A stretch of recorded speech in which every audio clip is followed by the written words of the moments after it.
करते हैं और हम नशा करते हैं और नशा करने के बाद में इमोशनली होकर प्रभु यीशु मैं आपसे प्यार करता हूं, मेरे जीवन में बहुत तकलीफ है। मैं ऐसे ऐसे लोगों को भी मैंने देखा है।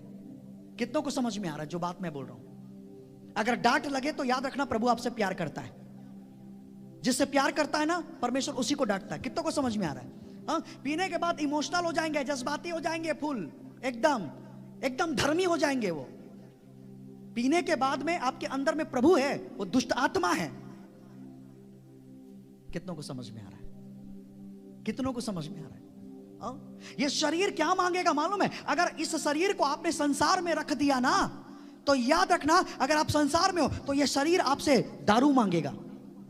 ये शरीर आपसे क्या मांगेगा मालूम है? लड़की मांगेगा, लड़का मांगेगा। काहे के लिए? गलत संबंध बनाने के लिए ये शरीर मांगेगा आपसे। कितनों को समझ में आ रहा है? हाँ, ये शरीर की अभिलाषा क्या है? नशा। ये शरीर की अभिलाषा क्या है? लड़की, लड़का, शारीरिक संबंध बनाना, शादी से पहले बिस्तर में सोना, शादी के बाद में पराई स्त्रियों के साथ बिस्तर में सोना। ये शरीर मांगता है ये। लेकिन कब मांगता है? जब ये शरीर आप संसार में समर्पित करते हो ना, तब ये शरीर से पाप होता है और वो पाप आपके शरीर को मृत्यु देता है। वही पाप आपके जीवन में गरीबी लाता है, बीमारी लाता है, वही शाप आपको परेशान करता है, वही पाप। यह है शरीर की अभिलाषा। अगर उस शरीर को आप प्रभु की संगति में लगाते हो, प्रार्थना में लगाते हो, प्रभु की आराधना में लगाते हो, तो यही शरीर के द्वारा क्या करोगे मालूम है? दूसरे के शरीर से बीमारी निकलने वाले बन जाओगे। अपने ही शरीर से क्या करोगे? दूसरे के शरीर से दुष्ट आत्मा निकालने वाले बन जाओगे, दूसरों को जीवन देने वाले बन जाओगे। यह संसार शरीर की अभिलाषा देता है, याद रखना। इसी कारण बाइबल में स्पष्ट लिखा है कि हे व्यभिचारिणी स्त्रियों, क्या तुमको नहीं मालूम कि संसार में मन लगाना तो मृत्यु है? जो शरीर के अनुसार जीवन जीता है वो विनाश की कटनी काटेगा एक दिन, लेकिन जो आत्मा पर मन लगाता है, याद रखना, अनंत जीवन उसका है। आमीन। आंखों की अभिलाषा क्या है? आंखों की अभिलाषा ये संगति नहीं देती। जो अपनी आंखें प्रभु यीशु पर लगाते हैं ना, उनकी आंखें बाइबल कहती है निर्मल और पवित्र है। लेकिन जो अपनी आंखें संसार में लगाते हैं, तो जानते हैं उनकी आंखें कहां भटकती है? संसार के लोगों की आंखें लड़कियों को गंदी नजर से देखने के लिए भटकती है। लड़कों को गंदी नजर से देखने के लिए उनकी आंखें भटकती है। यह है आंखों का पाप। उनकी आंखें कहां भटकती है? मोबाइल में गंदी पिक्चरें देखने के लिए उनकी आंखें तरसती है।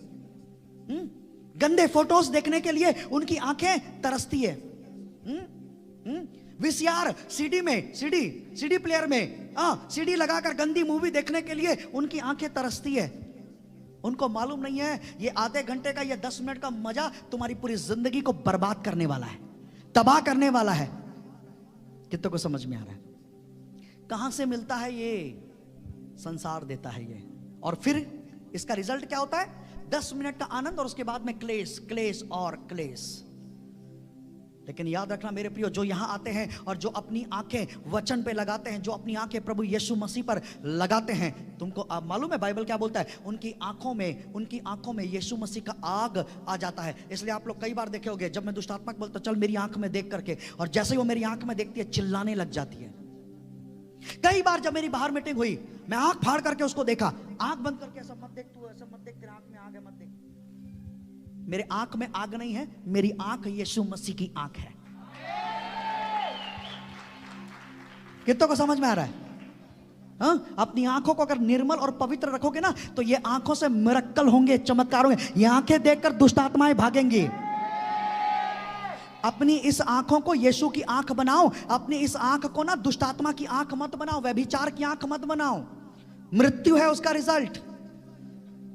कितनों को समझ में आ रहा है?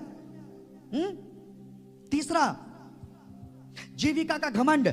याद रखना मेरे पर, यह संसार अहंकार देता है, घमंड देता है। क्या? ज्यादा पढ़े लिखे हो गए तो ऐसा कोई नहीं है मेरे सामने। अहंकार, घमंड, ऊंचा पद हो गया, ज्यादा पैसा हो गया, ज्यादा ऊंचा पद हो गया, बड़ा घर हो गया, बड़ी कार हो गई, तो घमंड, अहंकार। और बाइबल क्या कहता है मालूम है? मैं अहंकारी और घमंडियों का सामना करता हूं और उनको गिरा देता हूं। मैं उनको गिरा देता हूं। कितनों को समझ में आ रहा है? कितनों को? संसार जो व्यक्ति संसार में मन लगाते हैं ना, वो अहंकारी और घमंडी हो जाते हैं वो।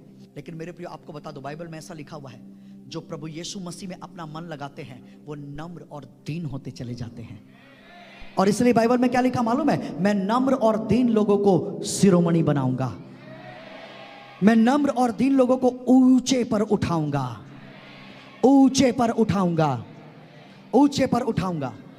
और वो जय प्राप्त करेंगे, वो संसार पर जय पाएंगे, वो शैतान पर जय पाएंगे, वो बीमारी पर जय पाएंगे, वो जादू टोने पर जय पाएंगे, वो गरीबी पर जय पाएंगे, वो नशे पर जय पाएंगे, वो मृत्यु पर जय पाएंगे, वो असफलता पर जय पाएंगे, और वो जयवंत से बढ़कर हो जाएंगे। क्योंकि वचन कहता है मेरे प्रियो, हमारा प्रभु यीशु अगर हमारे अंदर आ जाए तो वो हमको जय के उत्सव में लेकर के चलता है। अगर वो प्रभु यीशु आपके अंदर है तो याद रखना, आपके कदम जय के उत्सव में चलेंगे, आप जय के उत्सव में चलोगे। आमीन, आमीन। इसलिए क्या करो? वचन सुनो, आपको आज्ञा मिलेगी, आज्ञा को थामे रहो, आज्ञा मानो। प्रूफ होगा आप प्रभु से प्यार करते हो। क्या होगा?